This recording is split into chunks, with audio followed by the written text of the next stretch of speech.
Et qu'est-ce que tu penses que les autres apprécient chez toi? Je sais un peu, ils apprécient mon sérieux, ma fiabilité, ma réserve, des choses comme ça. Agnès, comment prends-tu tes décisions? Je pèse longuement le pour et le contre. Je ne suis pas impulsive. Je réfléchis, j'analyse. Je ne vais pas forcément très vite, mais quand je prends une décision, elle est vraiment sûre. Tu nous as dit que tu ferais ce qui te plaît. Alors qu'est-ce qui te plaît? Qu'est-ce qui me plaît Qu'est-ce qui me plaît? J'aime être occupée. J'aime faire des choses, remplir mes journées. J'aime pas trop l'inaction. J'aime assez faire des choses seule. Pas tout le temps, mais de temps en temps. J'aime être active, j'aime me sentir vivante, j'aime me sentir pleine d'énergie. Il y a pas mal de choses qui me plaisent. Agnès, qu'est-ce qui te motive le plus dans ton travail actuellement? Facile. Être reconnue comme quelqu'un de compétent. Agnès, comment tu fais pour t'habiller le matin? Eh bien, le matin, quand je m'habille, d'abord je regarde le temps qu'il fait et ensuite j'accorde une certaine importance à tout coordonner. C'est-à-dire, je m'attache aux détails. J'ai toute une collection de montres et je choisis la montre qui va en termes de couleur ou de forme avec le reste de ce que je porte.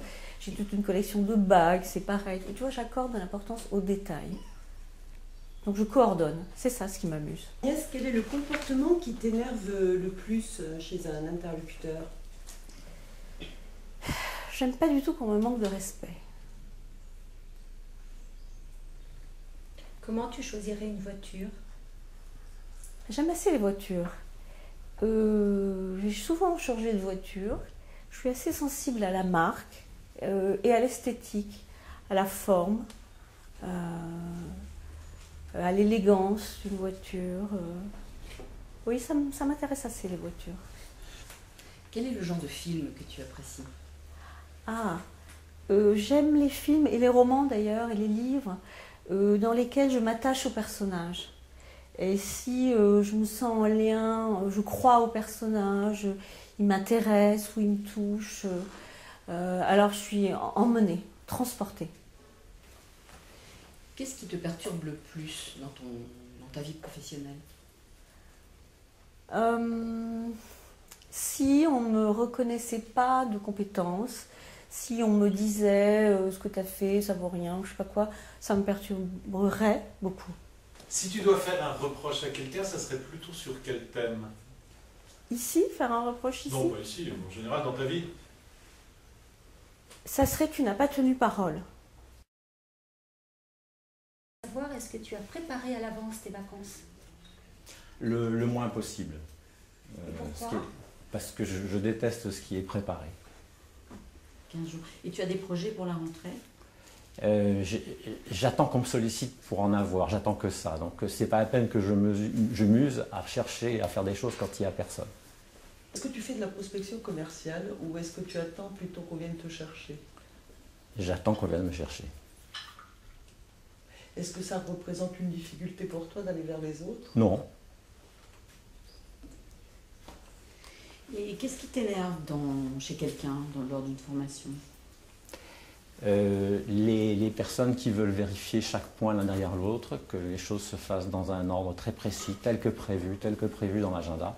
C'est pour ça que je ne donne pas d'agenda au moment où je commence les formations. Qu'est-ce qui te motive le Ce plus? Ce qui me motive, c'est à la fois deux choses, la difficulté, les défis, et en même temps, ce qui fait la raison de mon métier, c'est d'apporter des solutions, un bien-être autour de moi. Une journée réussie pour toi, elle débute comment? Elle débute bien. Oui, et comment? Et je le saurai à la fin de la journée, mais je vais tout faire pour. Donc concrètement, tu n'as pas de rituel? Absolument pas. D'accord. A contrario, quelles sont les missions que tu n'aimes pas faire et que tu aimes déléguer et pourquoi? les missions sans être péjoratives de type besogneux, où on doit faire les choses une après l'autre avec beaucoup de lenteur, je vais pas être bon là, je vais pas être bon là-dedans. Donc surtout je vais pas le faire parce que je veux que les clients soient très satisfaits. Nous, on est tous là à te regarder, on te pose un tas de questions et je voulais savoir comment tu ressens tout ça. Moi j'adore, je trouve que vous êtes des intervieweurs formidables. Bon, t'as pas l'air de regarder trop ce qui se passe derrière toi ni le passé, mais est-ce que tu as un regret, si c'est pas trop indiscret? Je vis avec le présent, j'ai une grande faculté à oublier le passé, je l'intègre, donc pas spécialement. J'ai fait plein de choses dans ma vie, c'est bien. Des choses bien et des choses moins bien, mais c'est bien.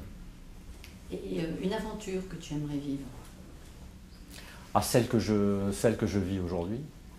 J'ai créé mon activité il y a 3 ans, c'est génial.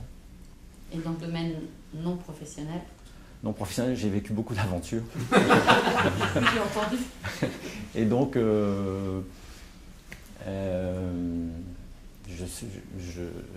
je sais pas. En tout cas, là où je suis, je fais en sorte que je profite de chaque instant. Voilà. Et si l'endroit est ensoleillé, c'est encore mieux.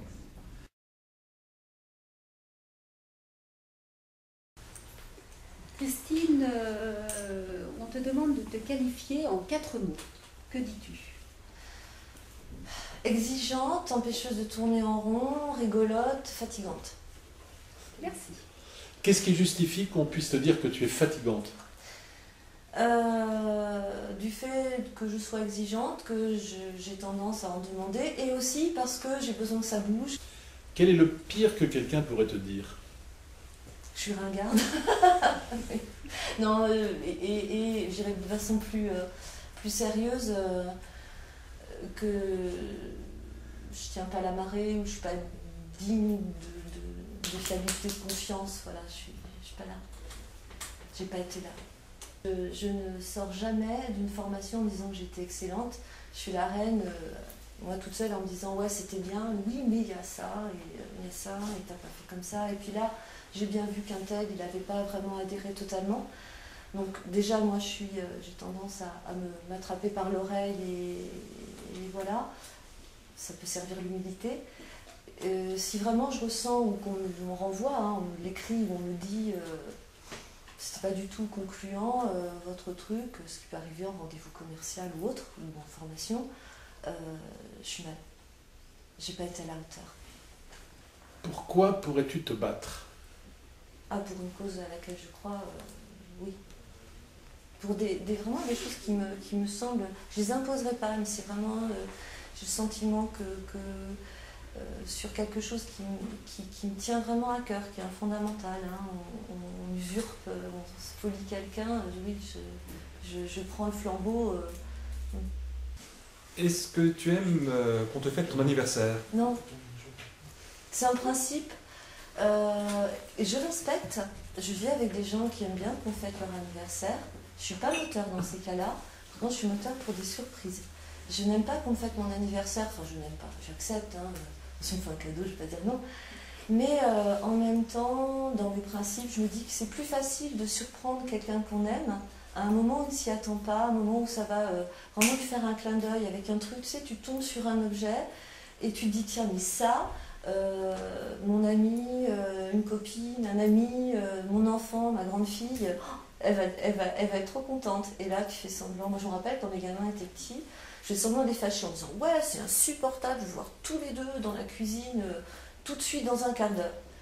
Et en fait, je leur avais fait un cadeau et c'était, ils faisaient semblant d'être contris en disant ah, qu'est-ce qu'elle veut maman. Et c'était waouh, t'es trop gentil. Et là, c'est ouais, c'est la fête. Tout. On ouvre du champomis et on va devant la cheminée.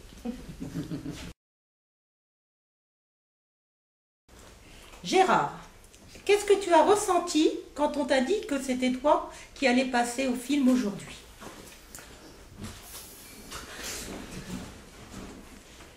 T'as pas une autre question?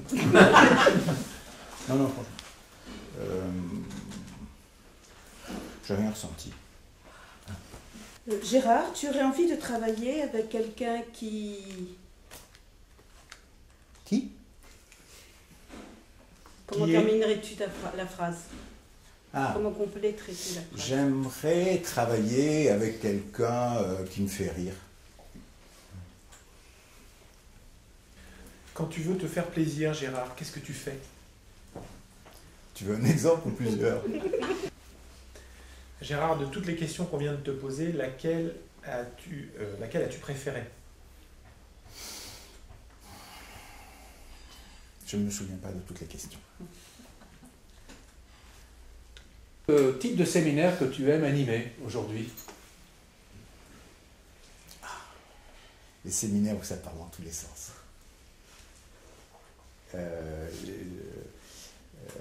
Peut-être qu'aujourd'hui, je me sens détaché de soucis vraiment financiers, de réussir, etc.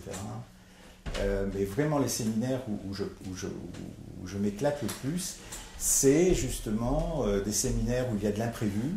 Et ce sont des séminaires aussi où je vois les participants vraiment prendre du plaisir et sortir dans le cadre du cadre des conventions, quoi. Là, waouh. Et en règle générale, l'observation aussi, c'est que finalement l'objectif, il est aussi atteint, mais par d'autres chemins. Ça, c'est vraiment le grand plaisir de ces quelques dernières années, ça. Ouais. Et qu'est-ce que tu as appris de ces changements?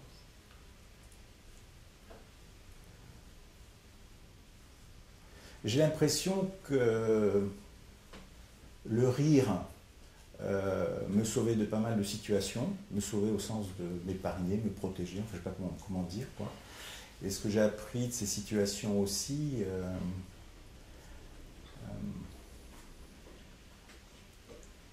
me concernant, c'est que... Allez, je dirais, oui, ce que j'ai appris là, récemment, c'est peut-être aussi en lien probablement avec ces expériences, c'est que il fallait que je m'accepte comme j'étais, qu'il fallait que j'accepte mes qualités et que je les reconnaisse, et il fallait que j'accepte aussi chez moi les parties qui n'étaient pas chouettes. Jean-Bernard, qu'est-ce qui pourrait te conduire à démissionner de ton poste? Eh bien, c'est peut-être de ne plus trouver ce que j'ai aimé au début.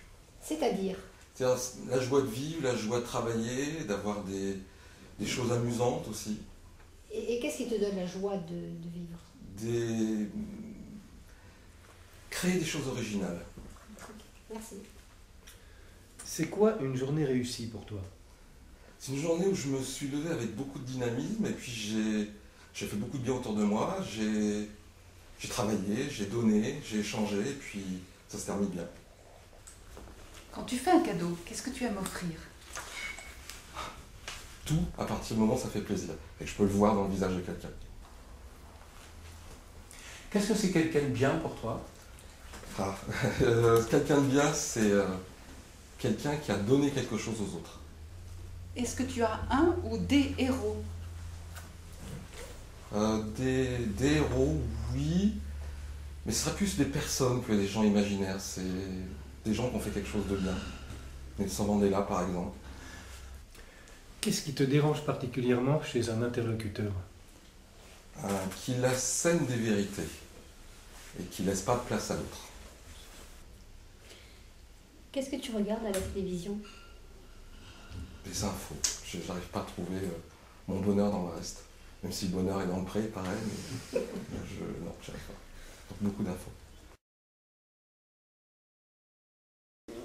Tu passes là en 5e position. Est-ce que tu aurais aimé passer plutôt le premier, ou est-ce que le fait que, on va dire, les prestations précédentes étaient excellentes te met une pression? J'ai pas ressenti de pression particulière, mais c'est vrai que je me suis posé la question pendant que les autres passaient, de savoir si j'aurais pas aimé passer avant, ou comment ça se passerait pour moi après. Quel style de déco te convient le mieux? Plutôt...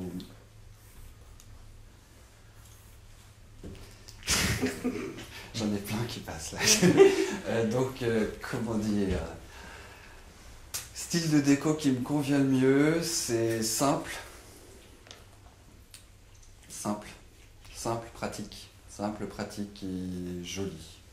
Michael, quelle serait ou quelle est ta plus belle réussite? Mon enfant. Pourquoi? Pourquoi? Parce qu'il remplit ma vie de joie au quotidien, parce qu'il m'apporte énormément de choses. C'est une vraie ressource qu'il est mon professeur du quotidien. Michael, dis-nous pourquoi tu es devenu comédien, s'il te plaît.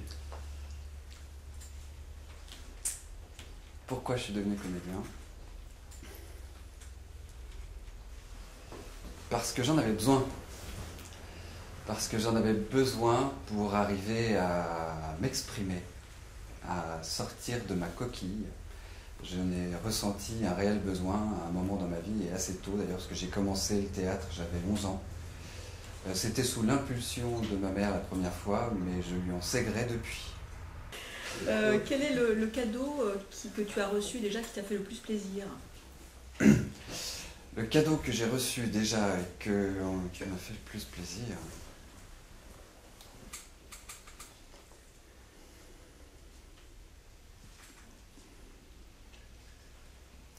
La première image qui me vient, c'est pour mes 18 ans, où mes parents m'avaient offert une petite voiture, et j'avoue que ça m'est resté comme un cadeau qui m'avait fait très plaisir. Comment te ressources-tu? Comment je me ressource?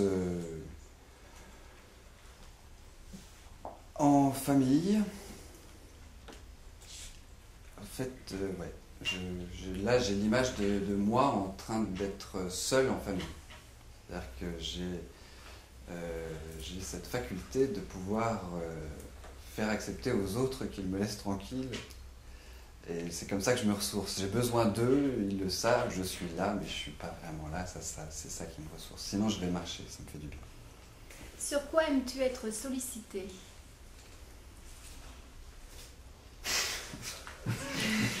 J'ai cherché longtemps ces questions. Alors, je reste. Sur quoi est-ce que j'aime être sollicité? Pas grand-chose.